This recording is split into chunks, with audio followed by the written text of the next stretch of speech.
मैं एहसान coaching centre से एमडी फैयाज अहमद। दोस्तों, कहने के मुताबिक मैं हमेशा बताता हूं कि मैं एक नया वीडियो मैं डालूंगा, तो आपकी सेवा में, आप लोगों की खिदमत में मैं एक बार फिर एमडी फैयाज अहमद हाजिर हूं। और आपसे एक छोटी सी गुजारिश है, यही विनती है कि मेरी वीडियो को देखने के बाद ज़रूर इसको सब्सक्राइब करें, लाइक करें और अधिक से अधिक संख्या में शेयर करें। तो मैं आज 10 क्लास का मैं एक मैथ लेकर आया हूं, आपके लिए एक अनमोल तोहफा लेकर आया हूं प्यारे बच्चों के लिए। वो मैथ है जिसका नाम है संख्या पद्धति, जिसको अंग्रेजी में हम लोग नंबर सिस्टम कहते हैं। ये गणित की अहम एक शाखा है, यह मैथमेटिक्स की एक प्रमुख भाग है। इस भाग को पढ़ने के लिए, समझने के लिए सबसे पहले हम सूत्र फार्मूला का इस्तेमाल करते हैं, यूज करते हैं। तो सबसे पहले इसमें एक परिभाषा मिलता है जिसको हम लोग सम संख्या कहते हैं। सम संख्या को अंग्रेजी में इवन नंबर कहा जाता है। तो इवन नंबर का परिभाषा इस तरह से देंगे, सम संख्या का परिभाषा इस तरह से देंगे कि जिस संख्या में 2 से पूरा भाग लग जाए उसे सम संख्या कहते हैं।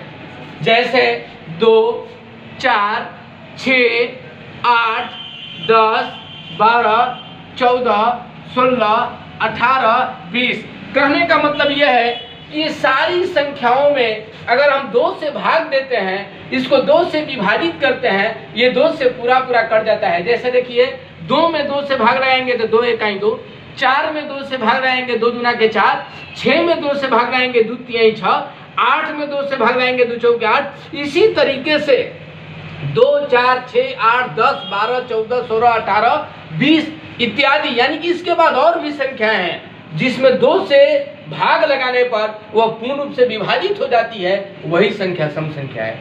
इसके बाद अगला परिभाषा हमको मिल जाता है, अगला परिभाषा हमको मिलता है विषम संख्या।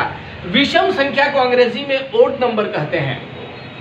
तो विषम संख्या का परिभाषा इस तरह से देंगे कि जिस संख्या में 2 से पूरा भाग न लगे उसे विषम संख्या कहते हैं। देखिए, इसका जैसे हम लिखे हैं 3, 5, 7, 9, 11, 13, 15, 17, 19, 21, इसमें अगर 2 से भाग लगाते हैं तो ये 2 से ये संख्याएं पूर्ण रूप से विभाजित नहीं होती है, इसलिए ये संख्याओं को विषम संख्या कहेंगे।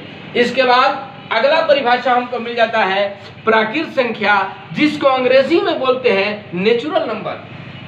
तो प्राकृत संख्या का परिभाषा इस तरह से दी जाएगी कि गिनती की संख्या को प्राकृत संख्या कहते हैं। यह इसका एक और परिभाषा होता है कि जो संख्या 1 से प्रारंभ हो और जिसका अंत न हो उसे प्राकृत संख्या कहते हैं। जैसे 1, 2, 3, 4, 5, 6, 7, 8, 9, 10, 11, 12 ... अनंत, यानी कि इसका अंत नहीं हो सकता है, ये अनंत तक जाएगा। और मैंने क्या लिखा है कि 1 से शुरू है, ये संख्या 1 से प्रारंभ है और ये अनंत की ओर बढ़ रहा है, अनंत की ओर जा रहा है, इसलिए इसको हम बोलेंगे प्राकृत संख्या। अगला एक परिभाषा मिल गया जिसका नाम है पूर्ण संख्या, इसको अंग्रेजी में बोलेंगे होल नंबर। तो पूर्ण संख्या का परिभाषा इस तरह से देंगे कि जो संख्या 0 से शुरू हो, 0 से प्रारंभ हो और जिसका अंत न हो उसे पूर्ण संख्या कहते हैं। जैसे 0, 1, 2, 3, 4, 5, 6, 7, 8, 9, 10, 11, 12, 13 ... अनंत, यानी कि 0 से स्टार्ट हो रहा है, 0 से शुरू हो रहा है और ये अनंत की ओर बढ़ रहा है, इसका भी अंत नहीं होगा, इसलिए इसको बोलेंगे पूर्ण संख्या। उसके बाद एक अगला परिभाषा मिलता है जिसको हम लोग बोलते हैं परिमेय संख्या। परिमेय संख्या को अंग्रेजी में बोलते हैं रेशनल नंबर।